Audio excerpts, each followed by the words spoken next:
Martial के अलावा अभी तक हमने किसी भी बुल की कोई विशेष वीडियो बनाई नहीं अलग से, लेकिन एक जो बछड़ा ये यहाँ देखने को मिल रहा है, ये बछड़ा एक अलग विशेष ब्लड लाइन से बिलोंग करता है। ये प्योर LRS चांदन लिनियज से बिलोंग करता है और इसकी जो मदर थी 719 गाय, जो अपनी कैटेगरी की, अपने वक्त की टॉप 5 गायों में आती थी फार्म में। और ये उस वक्त की बात है जब चांदन में 20 से 25 लीटर दूध आम होता था गायों के लिए, जो 10 गायें वहाँ पे हमेशा 18 लीटर से ऊपर वाली हुआ करती थी। तो वो गाय जिसने 4000 लीटर से ऊपर परफॉर्म किया था, अब पूरे लैक्टेशन पीरियड के दौरान अगर दूध की बात करें तो वो वहाँ की सेकंड बेस्ट लैक्टेटिंग गाय थी उस टाइम की।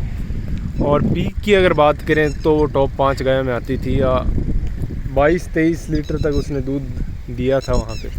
और इसका जो सायर है वो उससे भी विशेष है, जो 3720 टैग नंबर का जो बुल था LRS चांदन में, वो बुल इसका सायर है। और उस बुल की जो डैम थी विशालकाय गाय, एक विशालकाय गाय थी जो लंपी स्किन डिजीज़ में एक्सपायर हो गई थी। तो इस बुल के जो टेस्टिकल्स नज़र आ रहे हैं, एक राउंडेड शेप लिए हुए टेस्टिकल्स, परफेक्टली सिमेट्रिकल टेस्टिकल्स, जो इसके माथे की बनावट है, जो इसकी स्किन का जो टोन है, जो कलर है, ये सारी चीज़ें इसे विशेष बुल बनाती। थारपारकर नस्ल में एक सटीक बुल है जो लीनियर फ्लैप है, ऐसी फ्लैप कम ही देखने को मिलती है। तो ये एक नया बुल, एक यंग जो ब्लड लाइन है, जो आने वाले वक्त में जो अब प्रोफ्यूजन है वो इस बुल के थ्रू होगा। और ये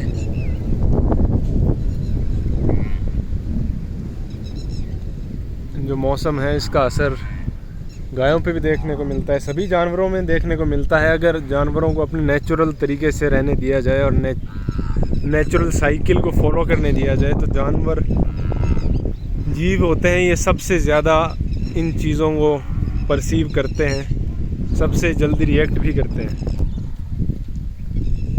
जो लूनर साइकिल्स होती हैं, अमावस्या होती है या पूर्णिमा होती है, उस पीरियड का भी इन गायों पे अलग इफ़ेक्ट देखने को मिलता है, अगर बारीकी से देखा जाए, अगर नोटिस किया जाए तो।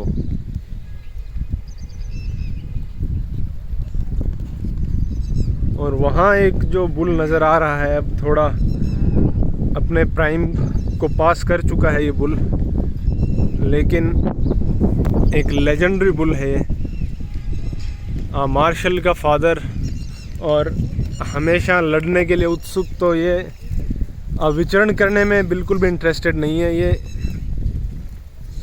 उधर उस साइड में जो मार्शल है, ये उससे लड़ने में इंटरेस्टेड है, उसको चुनौती देने के लिए यहाँ फेंस के पास में खड़ा है।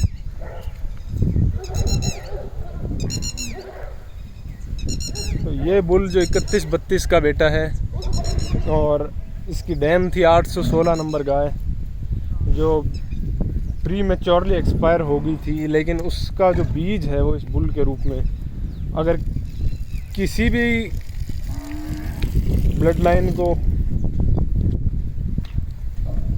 डीपली एनालाइज किया जाए बहुत सारे फैक्टर्स पे, जिस तरह से और जीवों में भी ब्रीडिंग होती है, जैसे घोड़ों में होती है या डॉग्स में होती है, हर तरह की जीवों में जो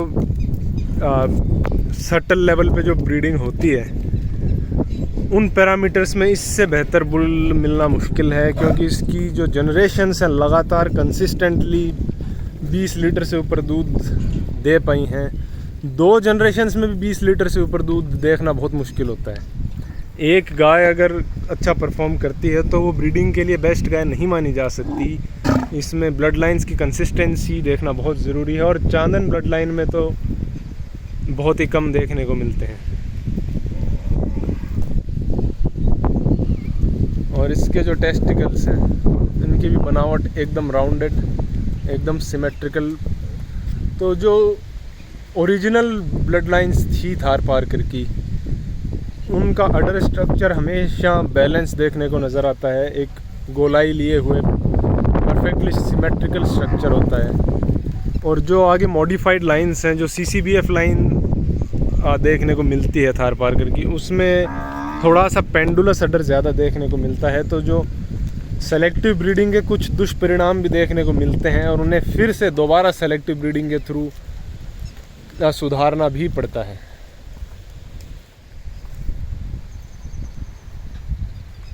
और ये भी कुछ यंग बुल्स, कुछ प्रोस्पेक्टिव ब्लड लाइंस, बहुत सारी ब्लड लाइंस को एक साथ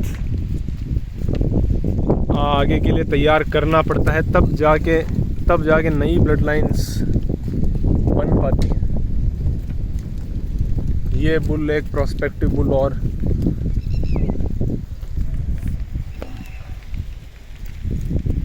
एक प्रोस्पेक्टिव बुल ये है। ये सभी अलग अलग ब्लड लाइंस से बिलोंग करते हैं। हालांकि कुछ ब्लड लाइंस इनमें कॉमन भी हैं कुछ बुल्स में, तो कुछ विशेष जीन जो नहीं आसानी से देखने को मिलते, उनके लिए लाइन ब्रीडिंग भी ज़रूरी होती है। लाइन ब्रीडिंग एक रिस्की विषय भी है। अगर ठीक से ना किया जाए तो ये डिज़ायरेबल ट्रेड्स को डिमिनिश भी कर देता है।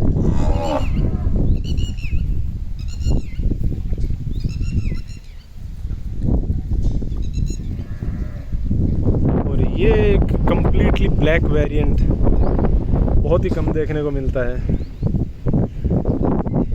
इसकी ऊपर वाली ब्लड लाइंस इस रंग की नहीं थी, लेकिन ये एक म्यूटेशन कह लें इसे, या फिर एक रेयर जीन अपीयर हुआ है इस गाय में।